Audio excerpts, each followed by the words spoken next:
राधे राधे श्रोताओं, स्वागत है आपका हमारे YouTube चैनल ब्रज के धाम में। श्रोताओं, आज मैं आपको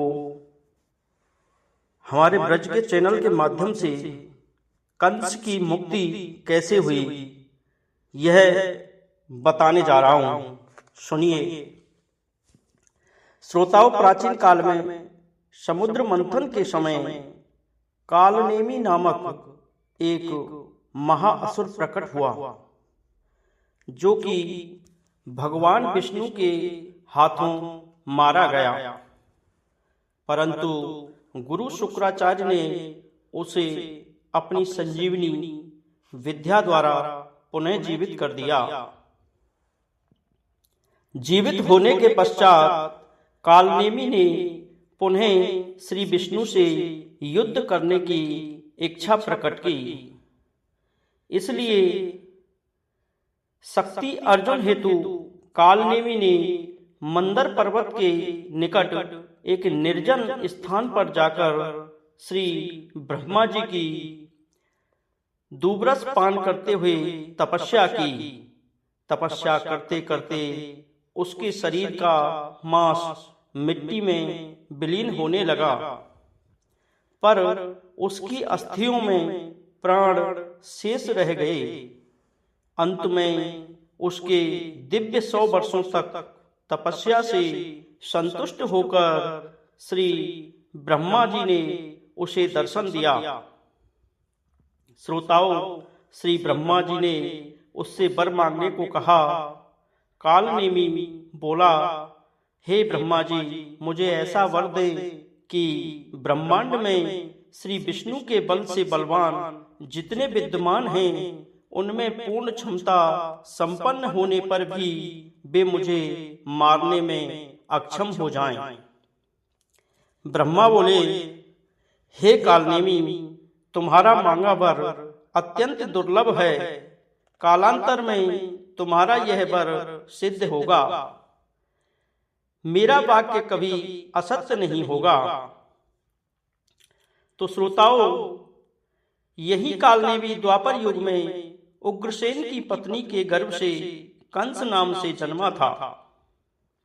राजा उग्रसेन ने जब कन्या देवकी का वसुदेव के साथ विवाह रचाया था, तब कंस ने एक देववाणी सुनी कि देवकी के अष्टम गर्भ के संतान द्वारा ही तुम्हारी मृत्यु होगी। यह सुनते ही कंस क्रोधित होकर अपनी भगिनी की हत्या करने को जैसे ही उद्यत हुआ, तभी वसुदेव ने उससे कहा कि तुम क्यों अपनी बहन की हत्या करने पर तुले हो? वह तुम्हारी हत्या नहीं करेगी। हत्या करने वाला तो उसके अष्टम गर्भ की संतान है। अतः मैं तुम्हें अपनी सभी संतान प्रदान करूंगा। तुम उनकी हत्या करते रहना। यह सुनकर कंस ने देवकी और वसुदेव को कारागार में डाल दिया। श्रोताओं, राजा ने एक एक कर 6 संतानों का वध कर दिया। सप्तम गर्भ में श्री बलराम को अवतीर्ण होना था, इसलिए भगवान ने कौशल पूर्वक श्री बलराम जी को रोहिणी के गर्भ में स्थानांतरित कर देवकी के गर्भ श्राप की घोषणा कर दी। अष्टम गर्भ में स्वयं श्री कृष्ण भगवान अवतीर्ण हुए, तो वसुदेव ने श्री कृष्ण को गोकुल में ले जाकर यशोदा के पास रख दिया एवं वहां से योगमाया को लेकर कंस के कारागार आ गए। इसके पश्चात प्रहरी से बच्चे का जन्म होने की बात सुनकर कंस कारागार में आया। फिर उस बच्चे को पकड़कर जैसे ही ऊपर उठाया, वैसे ही योगमाया कंस के हाथों से फिसलकर आकाश में चली गई और उसने देववाणी की कि हे कंस, तुम्हारा वध करने वाला कहीं और जन्म ले चुका है। यह सुनकर कंस ने तत्काल मथुरा में विभिन्न स्थानों पर शिशुओं को असुरों की सहायता से वध कराना आरंभ कर दिया। गोकुल में श्री कृष्ण की हत्या के लिए पूतना, तृणार्पक इत्यादि असुरों को प्रेषित किया गया। जब श्री कृष्ण धनुर्यज्ञ अनुष्ठान में अपने योगदान के लिए अक्रूर के रथ में बैठकर मथुरा आ पहुंचे तो मथुरा आकर उन्होंने रजक, चाणूर, मुष्टिक आदि असुरों का वध कर कंस के सम्मुख उपस्थित हुए। श्रोताओं, श्री कृष्ण को अपने सम्मुख देखकर भयभीत होकर कंस ने जैसे ही उन्हें मारने के लिए तलवार ऊपर उठाया तो अपनी ही तलवार की चोट से उसके मस्तक का मुकुट रंगमंच पर आ गया। इसी सुयोग में श्री कृष्ण ने कंस के केस पकड़कर मंच से रंगभूमि पर गिरा दिया और कंस की छाती पर बैठ उसे मारकर मुक्ति प्रदान कर दी। इसके पश्चात उन्होंने अपने माता पिता को कारागार से मुक्त कराया एवं कंस के पिता उग्रसेन को पुनः मथुरा की गद्दी पर बैठाया। तो श्रोताओं, आज मैंने इस वीडियो के माध्यम से आपको कंस की मुक्ति के बारे में बताया है। तो अगर आपको हमारी ये वीडियो अच्छी लगी हो तो आप मेरे इस ब्रज के धाम चैनल को लाइक और सब्सक्राइब जरूर करें। श्रोताओं, इसी वीडियो के माध्यम से आज मैं आपको धोबी रजक की मुक्ति की कहानी सुनाने जा रहा हूं। त्रेता युग में अयोध्या में श्री रामचंद्र के शासनकाल में एक रजक धोबी श्री रामचंद्र के अनुचरों के सम्मुख अपनी स्त्री से बोला कि तुम असत संगनी दुष्टा हो, अतः मैं तुम्हें ग्रहण नहीं करूंगा। स्त्री लोभी श्री रामचंद्र ने सीता को ग्रहण कर लिया, पर मैं ऐसा नहीं करूंगा। श्री रामचंद्र ने जब बहुत से लोगों के मुख से यह निंदा सुनी तो पुनः सीता देवी को वन भेज दिया। परंतु श्री रामचंद्र ने रजक को कोई दंड नहीं दिया। वह रजक द्वापर युग में जन्म ग्रहण कर मथुरा में कंस का अनुचर बना। वह कंस के वस्त्र धोता था। एक दिन वह धोए हुए वस्त्र राजधानी की तरफ ले जा रहा था। उसी समय मार्ग में श्री कृष्ण उसे मिले। उन्होंने अपने लिए एक वस्त्र की मांग की। तब रजक ने कपड़े देने के बजाय उनका तिरस्कार किया। तब श्री कृष्ण ने अपने हाथ के वार से रजक का मस्तक धड़ से अलग कर दिया। इसके साथ ही रजक को, जो धोबी था, उसको मुक्ति मिल गई थी। श्रोताओं, अब मैं आपको दर्जी तंतुबाई का उपाख्यान सुनाने जा रहा हूं। तंतुबाई ने त्रेता युग में मिथिला नगर में श्री जनक राजा के आदेश के अनुसार श्री रामचंद्र के विवाह काल में श्री राम लक्ष्मण के वस्त्र बुनाने का भार लिया था। तंतुबाई के मन में श्री राम लक्ष्मण को अपने हाथों से वस्त्र पहनाने की इच्छा हुई। अंतर्यामी श्री रामचंद्र ने उन्हें वर प्रदान किया कि द्वापर युग में तुम्हारी मनोकामना पूर्ण होगी। इसी कारण तंतुबाई द्वापर युग में मथुरा में जन्मे। श्री कृष्ण बलराम द्वारा रजक से छीने कपड़ों को तंतुबाई ने अपने हाथों से अति सुंदर तरीके से श्री कृष्ण बलराम को पहनाए थे। इससे श्री कृष्ण प्रसन्न होकर अपना स्वरूप, परमाश्री, बल, ऐश्वर्य एवं स्मृति इत्यादि उनको वरदान में दिया था। श्रोताओं, सुदामा माली का उपाख्यान की कहानी इस प्रकार है। कुबेर का चैत्र रथ नामक एक सुंदर फूलों का बगीचा था। हेममाली नामक एक सेवक उस बगीचे का रखवाला था। हेममाली शांत प्रकृति का था। वह श्री कृष्ण को प्राप्त करने के लिए नित्य 100 पुष्पों से श्री महादेव जी की पूजा करते थे। पूजा से संतुष्ट होकर श्री महादेव जी ने उन्हें वर प्रदान किया कि द्वापर युग में मथुरा में तुम्हारा जन्म होगा व तुम्हारी मनोकामना पूर्ण होगी। श्री महादेव जी के वर के अनुसार वे मथुरा में सुदामा माली के नाम से जन्मे।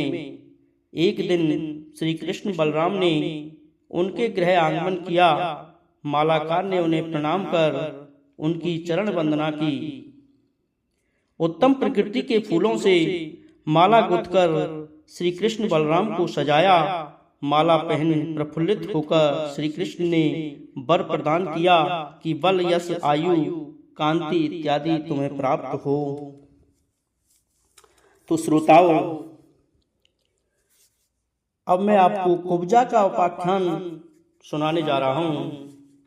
त्रेता युग में श्री रावण की बहन सुपर्णा थी।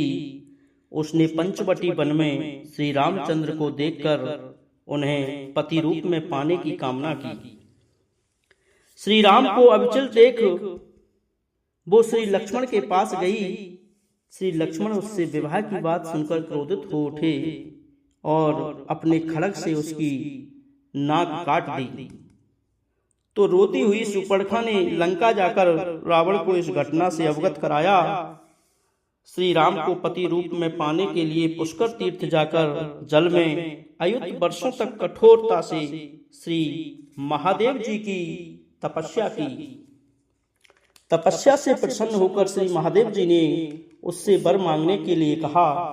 तब वह बोली कि मैं श्री राम को पति रूप में चाहती हूँ। तब श्री महादेव जी बोले कि तुम्हारा मनोरथ अभी नहीं, द्वापर युग में पूर्ण होगा। वहीं सुपर्णा द्वापर युग में मथुरा में कुब्जा त्रिवक्रा के नाम से जन्म ग्रहण कर कंस के अनुलेपन कार्य में श्रेष्ठ दासी थी। दासी बनी श्री कृष्ण ने कंस की राजधानी जाते समय रास्ते में चंदन आदि युक्त कुब्जा को देख बोले कि हे सुंदरी, तुम मुझे इस उत्तम चंदन से सुशोभित करो, जिससे तुम्हारा मंगल होगा। यह सुन अति प्रसन्न होकर कुब्जा ने उन दोनों को अपने उत्तम चंदन लेपन से सुशोभित कर दिया। इससे अति प्रसन्न होकर श्री कृष्ण ने अपने पद द्वय द्वारा उनके दोनों पदाग्रों के ऊपर खड़े हों दाएं हाथ के उन्नत 2 उंगलियों मध्यमा एवं तर्जनी द्वारा धारण कर कुब्जा को 12-13 वर्ष की एक युवती उसके शरीर को एक संपूर्ण गठन प्रदान किया। कुब्जा रूप, गुण एवं कामातुर में श्रेष्ठ हो श्री कृष्ण को अपने गृह आगमन के लिए आमंत्रित करने लगी। श्री कृष्ण ने कुब्जा को यह कहकर सांत्वना दी कि मैं कंस का वध कर सुहृद गणों निज जन के मनोकामना पूर्ण कर तुम्हारे गृह आगमन करूंगा। अतः श्री कृष्ण ने कंस के वध के बाद उसके गृह आकर उसकी सभी मनोकामना पूर्ण की। कोबलिया पीड़ का वध कैसे हुआ सुनिए। श्रोताओं, महाराजा बलि के मंदगति नामक एक पुत्र था। मंदगति 1 लाख हाथियों के बराबर बलवान था। तो दोस्तों, एक बार वह अपनी शक्ति को परखने के लिए मल्लों की खोज में निकल पड़ा।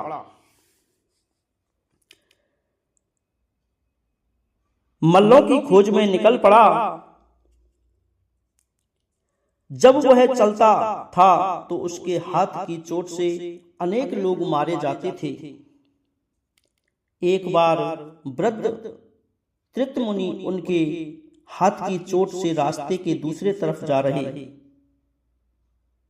मुनि ने उसे क्रोधित होकर श्राप दिया कि हे दुष्ट, तू हाथी की तरफ मदमस्त होकर लोगों का विनाश कर रहा है, अतः तू हाथी बन जा। तो मुनि का श्राप सुनकर मंदगति अपनी मुक्ति के लिए उनसे प्रार्थना करने लगा। प्रार्थना से प्रसन्न होकर मुनि बोले, मेरा श्राप कभी खाली नहीं जाता, पर तुम्हारी मुक्ति द्वापर युग में श्री कृष्ण के हाथों होगी। मुनि के श्राप से मंदगति बिंदगिरी में हाथी रूप में जन्मा। उसका नाम कुबलियापीड़ था।